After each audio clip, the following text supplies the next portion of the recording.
10th class chapter 1 chapter का last paragraph paragraph number 1.5 wild life and the endangered species, मतलब वन्य प्राणी और विलुप्त हो रहे वन्य प्राणी, ऐसे प्राणी जानवर, ऐसे वन्य जानवर जो कि अब वर्चस्व में नहीं, अब वजूद में नहीं है, जो वो बहुत अधिकतर जैसे कि सभी जानते हैं कि जानवरों का वनों का बहुत अधिक कटाव होने के कारण या बहुत अधिक दोहन होने के कारण बहुत सी जड़ी बूटियाँ या बहुत सी ऐसे पेड़ पौधे जो विलुप्त हो गए, उनके साथ साथ बहुत से वन्य जीव भी ऐसे हैं जो उन वनों के कारण विलुप्त होते जा रहे हैं। वनों के साथ साथ वन्य जीव भी मानव के लिए बहुत महत्वपूर्ण संसाधन है।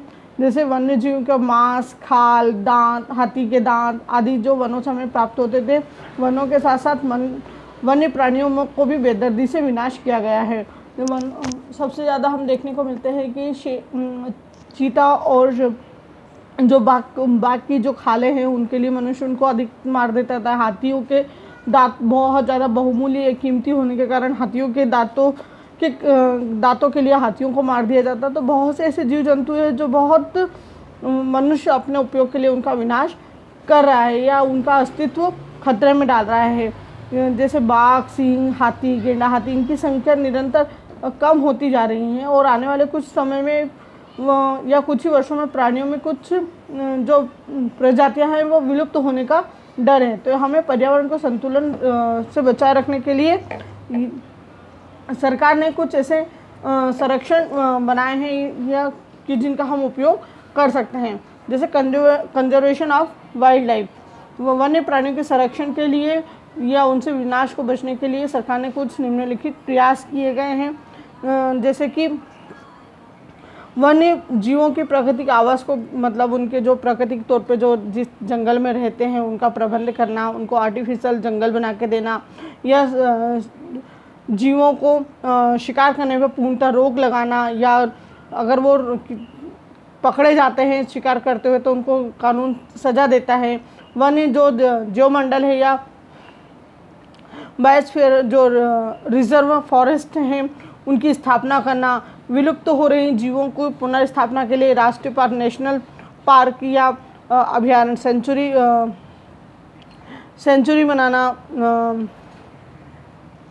इन सारी वन्य जीवों के प्रति लोगों के जो रवैया है उसको परिवर्तित करना शिक्षा के द्वारा या उनको जागरूक करवाना, वन्य जीवों को प्रबंधन योजना की ईमानदारी से लागू करना कि भैया वन्य जीवों के संरक्षण के लिए जो नियम या जो नीतियाँ बनाई गई हैं उनको सही रूप से संचालित हो रही हैं या नहीं हो रही है। अगर हम ये चार्ट में देखते हैं तो इसमें हम नेशनल पार्क और नेशनल बर्ड सेंचुरी को देखते हैं कि हमारे पूरे भारत में कम से कम कुल मिला के 15 ऐसे नेशनल पार्क और सेंचुरी हैं जो कि सरकार द्वारा राष्ट्रीय सरकार की नीतियों के अंतर्गत आती हैं। ये सभी नेशनल पार्क और सेंचुरी सभी याद रखेंगे और ये किस राज्य में है, किस जगह है, उसके बारे में भी इसमें चार्ट में देखने को मिलता है। अब सरकार ने, जैसे कि अभी मैंने बताया था कि हाथियों को और टाइगरों को उनकी खालों के लिए बहुत अधिक मार दिया जाता है, तो इसके लिए सरकार ने भी उन लोगों को एक प्रोजेक्ट तैयार किया है जिसको हम टाइगर या एलिफेंट प्रोजेक्ट के नाम से जानते हैं। टाइगर प्रोजेक्ट स्टार्ट हुआ था 1973 में। ये बाघ परियोजना के रूप में प्रारंभ किया गया था और इसमें सबसे ज़्यादा मेन ये इस चीज़ पे फोकस किया गया था कि यहाँ पे बाघों को मारने से बचाया जा सके या उनको सुरक्षित किया जा सके, हाथियों को संरक्षित किया जा सके, जिसको हाथी परियोजना भी प्रारंभ की गई थी, जिसमें 14 हाथी परियोजनाएँ चल रही हैं। हाथी परियोजनाएँ जो कि 14 हैं वो भी चल रही हैं। उसके बाद आता है जीवमंडल संरक्षण, बायोस्फीयर रिजर्व। जीवमंडल संरक्षण मतलब जीवों की सुरक्षा प्रदान करना, देश में पारिस्थितिक तंत्र के संरक्षण, आनुवंशिक विविधता के कारण, मतलब अलग अलग जगहों पे अलग अलग वातावरण होने के साथ साथ उनको सभी जीवों को या जीवमंडल को सुरक्षा पहुंचाना। और वर्तमान में 14 जीवमंडल संरक्षित क्षेत्र पाए गए हैं। ये संरक्षित क्षेत्रों में सभी तरह के पेड़ पौधे, जड़ी बूटियाँ और वन्य जीवों को सुरक्षा पैदा करना होता है। इसके साथ साथ आप लोग का ज्योग्राफी का फर्स्ट चैप्टर कंप्लीट होता है, और इसमें जो भी आपको दिक्कत होती है तो आप मुझे व्हाट्सएप पे या पर्सनली आप मुझे व्हाट्सएप के द्वारा ही फ़ोटो खींच के भेज सकते हैं, और जो भी आपको दिक्कत हो तो उसमें लिख के मुझे बता सकते हैं, जिसमें आपको अति लघु के प्रश्न उत्तर, लघु वेरी शॉर्ट और लॉन्ग क्वेश्चन आंसर है।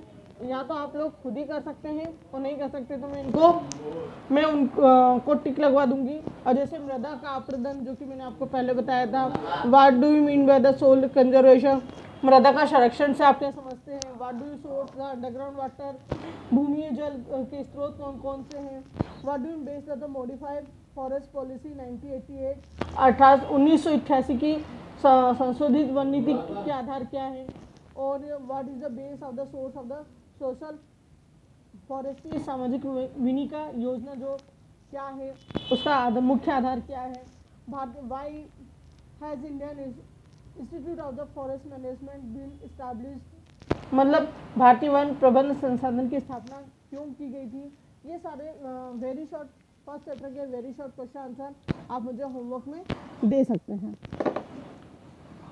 और इसके साथ ही आपको कल की वीडियो में क्वेश्चन आंसर टिक करवा दूंगी, या फिर आप लोग खुद ढूंढ के उसको वेरीफाई करवा सकते हैं मुझसे।